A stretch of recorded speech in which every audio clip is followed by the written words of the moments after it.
Bye bye, Spurs undefeated record.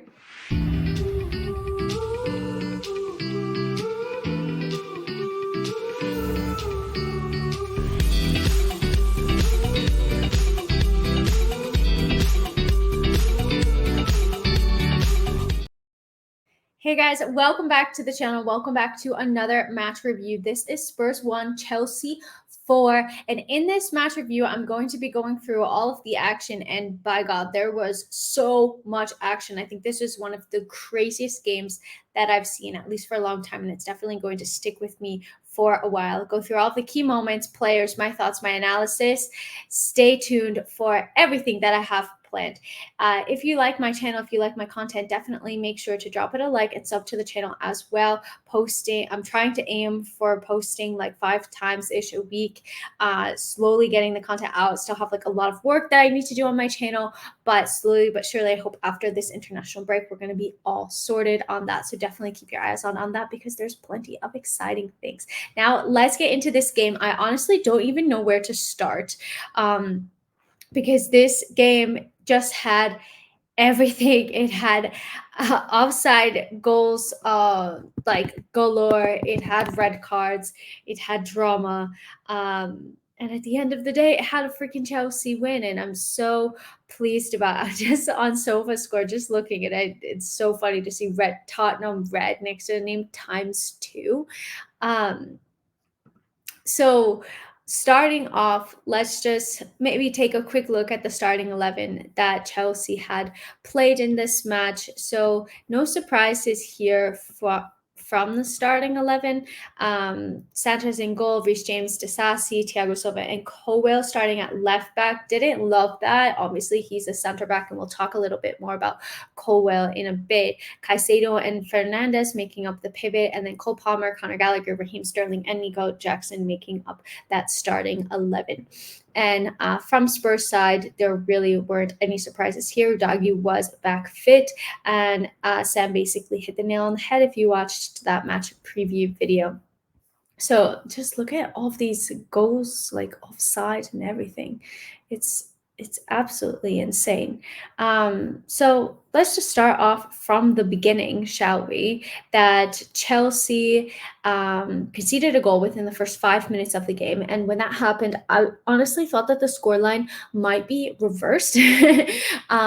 Because Chelsea just really didn't start the game out how you would have wanted. Spurs looked completely in control, and they were looking like the team that had been undefeated up until now for the entirety of the Premier League so far, because they just looked so on it. They looked so sharp. They looked clinical, and they were tearing Chelsea apart, especially on that first goal. They just tore through our midfield. We just didn't do enough. We didn't shut down the ball. Colwill was in no man's land. Well, he was in center backs, but if you look where he was occupying on the pitch, it was where he would be playing as the center back. So he was just out of position, gave Kulusevski way too much time and space on the ball. Obviously, it did take a pretty big deflection, but at the end of the day, it went in, and I was thinking, oh my God, we are like in for a match one in this game. And if you just see like all of the things that have happened. So then Raheem Sterling had a goal that got canceled.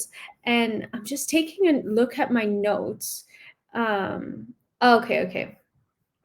So Raheem Sterling got the goal. That got canceled. Handball. I thought that it looks like a handball to me. It was pretty clear and obvious.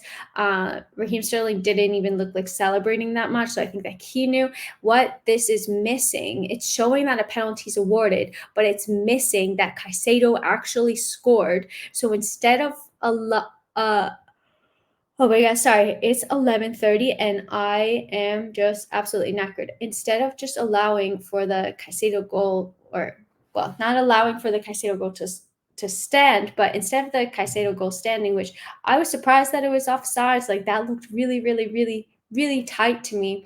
We ended up getting a foul in the build up to that play and a red card on Romero for a challenge on Enzo Fernandez. And he should have been sent off way earlier when Raheem Sterling scored. So it was just bananas. There's nothing else that I can really say about it.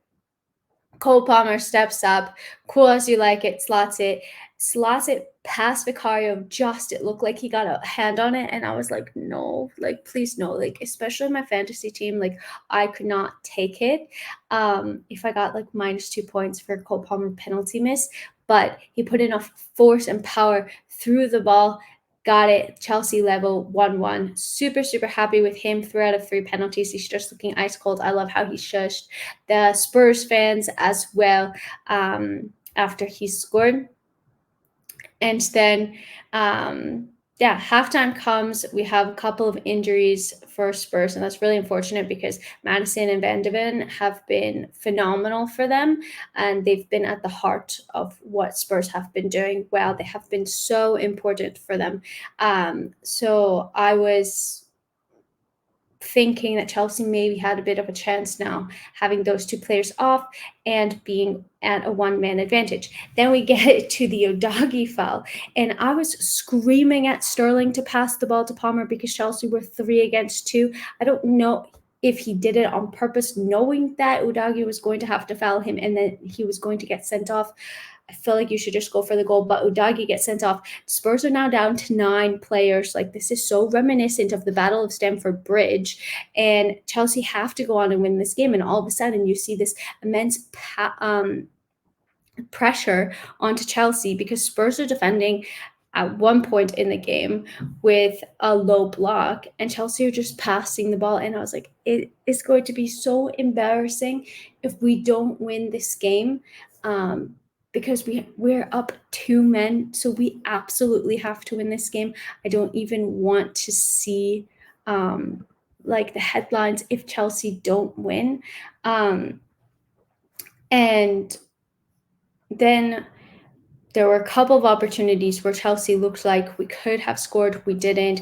Cucurella was in on goal. He just needed to pass the ball to Jackson, and he decided to take a shot. And I was like, what are you doing? Like, just pass the ball and we will get the goal. But eventually, Nico Jackson steps up. He gets himself a hat trick. And Chelsea, finally, I can breathe. Finally, I was not worrying because Spurs looked like they were going to equalize. They did have a goal ruled out offside. And it could have easily been 2-2 from Eric Dyer. Son also looks like scoring as well. So it was really a terrifying game as a Chelsea fan. The scoreline is very flattering, but Chelsea did have a 2-man advantage. We should be winning by 4-1. And not to be negative, but I do feel that Chelsea could have put this game away a lot sooner, and it's very worrying to me the amount of chances that we're creating but not scoring. At one point, it really did look like we weren't going to be scoring. If I can just go to some stats over here, I'm just really curious to see. Chelsea had 4 expected goals. Okay, so we converted all of them, but I really want to see how many big chances. Okay, so we had 6 big chances and 2 big chances missed. So it's not as bad as I thought. Typically, we're a little bit worse, but still, I just felt like we could have done a lot better. And I feel like Spurs are going to leave this knowing that they gave everything in this match. I thought that they played really well. I thought that they defended well. I thought that it was a really ballsy move as well to continue playing the high line, even when they were down to 9 men. And just to stick to their philosophy in the end, it did end up biting them in the bum. But I think if they maybe had sat a bit deeper and defended a bit more, they could have perfectly come out with a draw. And that's not something that you want to see as Chelsea fans. So I do think it's a great win. I'm very happy with the win. I don't want to get ahead of myself. Like, the scoreline is a bit inflated. They did have 2 men sent off, but Chelsea get a win. We're finally in the top half of the table again. We move up to 10th with that. But more importantly, I think it doesn't even matter the manner in which we've won, because we got the win. At the end of the day, we got the 3 points. London is blue. And we can try, hopefully, to build on this. Chelsea have some really difficult fixtures coming up: Man City, Newcastle, Brighton's also coming up, Man United's coming up. So we have some really difficult fixtures, and I hope that the players can learn a lot from this, and that Poch can empower the players to continue learning from this experience, and that this kind of shows them like, okay, we can get on the right path and hopefully have a bit more consistency, because we haven't been consistent. It's something that we've been sorely lacking. We still have the issue with scoring goals and being clinical despite the scoreline. But hopefully that's something that we can work on. And I do feel that the goals are going to come. It's just a matter of time. At least we're not having as much difficulty creating chances. I think like that's a much harder problem to solve. So it's positive news from Chelsea. I honestly feel like there's just so much to unpack in this game. I might have to go live tomorrow just to talk to you guys about it, and see your thoughts, because there's so many things. Like, I took so many notes, and I see that there was like Son's goal was ruled offside, then Sterling's goal was ruled out, then Caicedo's goal was ruled out, then Jackson scored, but it was ruled out, and then Dyer scored and it was ruled out. I think, how many is that? I lost count, like 5 or 6 goals that were ruled out. That's absolutely insane. So overall, it was a crazy match.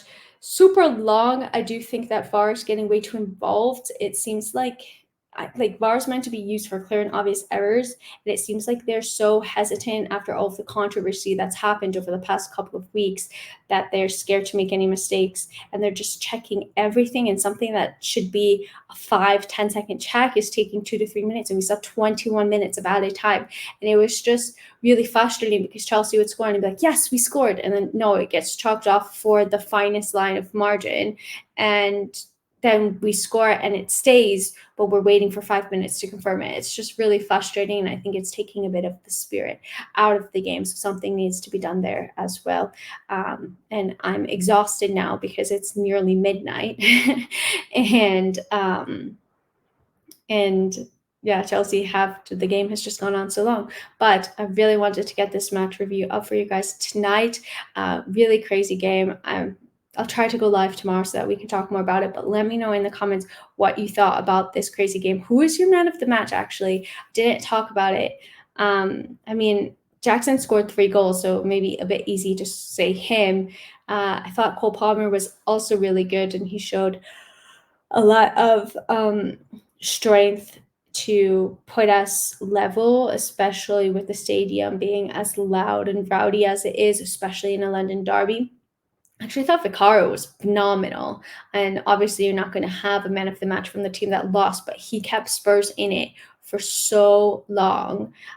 He was incredible, and he just looked like he was making save after save. Like, it looked like nothing was going to get past him, and I think he really did a good job at keeping Spurs in it.